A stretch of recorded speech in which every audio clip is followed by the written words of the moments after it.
Muhammad Firly. Assalamualaikum warahmatullahi wabarakatuh. Kami akan menjelaskan materi tentang sistem akuntansi internasional negara Belanda. Berikut penjelasannya. Di sini saya akan menjelaskan sistem akuntansi internasional negara Belanda. Akuntansi di Belanda memiliki beberapa paradoks yang menarik. Belanda memiliki ketentuan akuntansi dan pelaporan keuangan yang relatif permisif, tetapi standar praktik profesional yang sangat tinggi. Belanda merupakan negara hukum kode, namun akuntansi berorientasi pada penyajian wajar. Inggris dan Amerika Serikat telah mempengaruhi akuntansi Belanda sama seperti negara-negara Eropa kontinental lainnya. Laporan keuangan dan akuntansi pajak merupakan dua aktivitas terpisah. Akuntansi Belanda bersedia untuk mempertimbangkan ide-ide dari luar. Belanda merupakan salah satu pendukung pertama atas standar internasional untuk akuntansi dan pelaporan keuangan. Dan pernyataan ISB menerima perhatian besar dalam menentukan praktik yang dapat diterima. Belanda merupakan salah satu pendukung pertama atas standar internasional akuntansi dan pelaporan keuangan. Belanda juga menjadi tempat bagi beberapa perusahaan multinasional terbesar di dunia seperti Philips, Royal Dutch Shell, dan Unilever. Belanda memiliki undang-undang akuntansi dan persyaratan laporan keuangan yang cukup bebas, tapi standar praktik profesional yang sangat tinggi. Belanda merupakan negara hukum, namun akuntansinya berorientasi pada penyajian wajar. Laporan keuangan dan akuntansi pajak merupakan dua aktivitas terpisah. Lebih lanjut lagi, orientasi kewajaran perkembangan tanpa adanya pengaruh dari pasar saham. Inggris dan Amerika Serikat telah mempengaruhi akuntansi Belanda sama seperti negara-negara Eropa kontinental lainnya dan tidak seperti negara kontinental lainnya. Profesi akuntansi memiliki pengaruh yang sangat signifikan terhadap standar dan akuntansi keuangan. Regulasi dan penegakan aturan akuntansi. Regulasi di Belanda tetap liberal sehingga tahun 1970 ketika Undang-Undang Laporan Keuangan Tahunan dilakukan. Undang-Undang tahun 1970 memperkenalkan audit wajib undang-undang tersebut, merupakan bagian dari program besar perubahan dalam Uni Eropa yang akan terjadi. Selain itu, juga undang-undang tersebut juga mendorong pembentukan kelompok studi akuntansi 3 pihak yang digantikan oleh Dewan Pelaporan Tahunan pada tahun 1981. Provinsi utama Undang-Undang tahun 1970 sebagai berikut.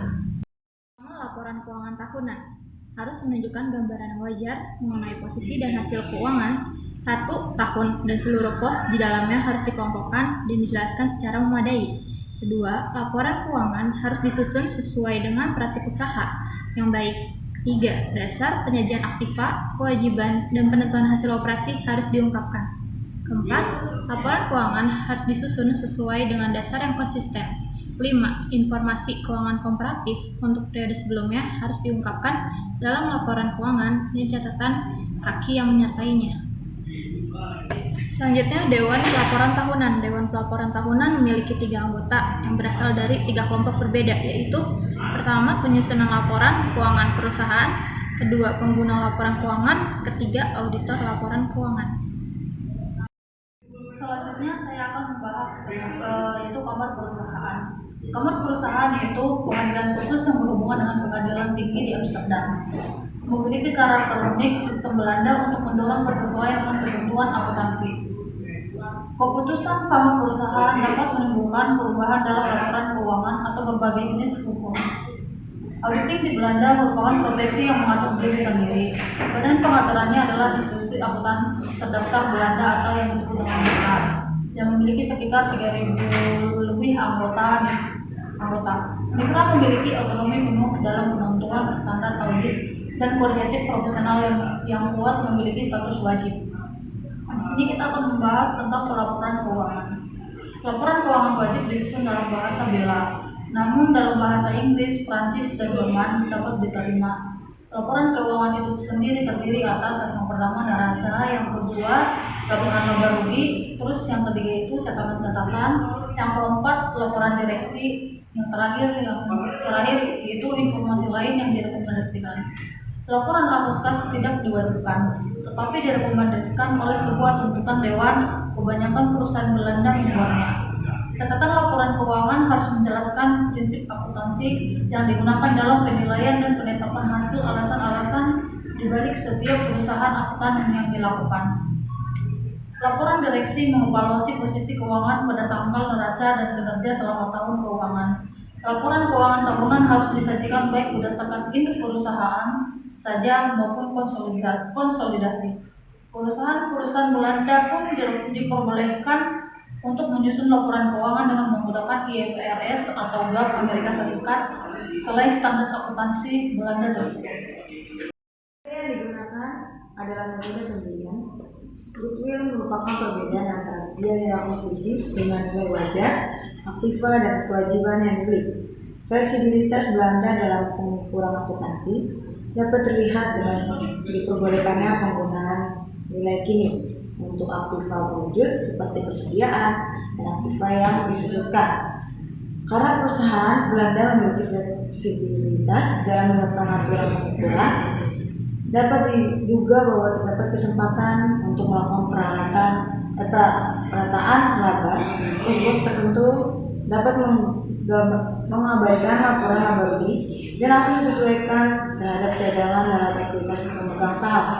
Hal ini antara lain kerugian akibat bencana yang tidak mungkin atau tidak umum untuk diasuransikan, kerugian akibat nasionalisasi atau sejenis penyitaan lainnya, konsekuensi akibat restrukturisasi keuangan. Yang pertama, dasar penilaian yang dipakai adalah historical cost dan index by aset pun harus dinilai berdasarkan historical cost. Yang kedua, depresiasi biasanya berdasarkan garis lurus dan diterapkan untuk semua aset kecuali bangunan. Yang ketiga adalah metode LOCOM, dipakai untuk penilaian persediaan. Pasar di sini ditafsirkan sebagai net realizable value, sama dengan Inggris, metode FIFO dan LIFO. Yang keempat adalah goodwill dan kapitalisasi dan amortisasi selama estimasi manfaat maksimum 20 tahun. Biaya penelitian dan pengembangan dikapitalisasi hanya di jumlah tersebut dapat dipulihkan dengan cukup pasti. Faktor yang mempengaruhi perkembangan akuntansi ialah inflasi. Tapi secara sederhana, inflasi diartikan sebagai meningkatkan harga secara umum. Di Belanda, tingkat inflasinya belakangan ini cuma dipengaruhi oleh makanan sekitar 3,7 dan tidak terpengaruh bagi Belanda. Tingkat perkembangan ekonomi. Belanda mempunyai ekonomi yang maju dan terbuka, yang mana pemerintah telah mengurangi peranannya dalam mengawali ekonomi Belanda sejak tahun 1980-an. Aktivitas ekonomi utama Belanda adalah termasuk proses makanan, bahan kimia, pemrosesan minyak, dan pembuatan mesin listrik. Walaupun sektor pertaniannya hanya menyediakan peluang pekerjaan kurang dari 4% populasi di negaranya, namun Belanda mampu menghasilkan kelebihan dalam industri makanan untuk diekspor. Belanda menduduki urutan ketiga di dalam pengekspor makanan setelah Amerika Serikat dan Prancis. Pada sektor budaya, terdapat 4 dimensi budaya nasional. Yang pertama, individualisme, jarak kekuasaan, penghindaran ketidakpastian, dan mekuntalitas. Dari segi individual, Belanda merupakan negara yang individual. Mereka mempunyai kemampuan ekonomi untuk berdiri sendiri tanpa bantuan oleh negara lain. Untuk perkembangan akuntansi internasional, hal tersebut bisa menjadi hal yang baik karena negara tidak perlu bergantung pada dunia luar. Sedangkan dari segi kekuasaan, Belanda merupakan negara monarki yang memiliki jarak kekuasaan yang sangat tinggi, yang berarti atasan dan bawahan enggan melakukan komunikasi. Sedangkan mengenai penghindaran ketidakpastian, misalnya dalam ketepatan waktu, orang Belanda sangat menghargai ketepatan waktu. Sementara orang Indonesia menghargai ketepatan waktu berdasarkan hubungan sosial. Sekian dari kelompok kami, kurang lebihnya mohon maaf. Assalamualaikum warahmatullahi wabarakatuh.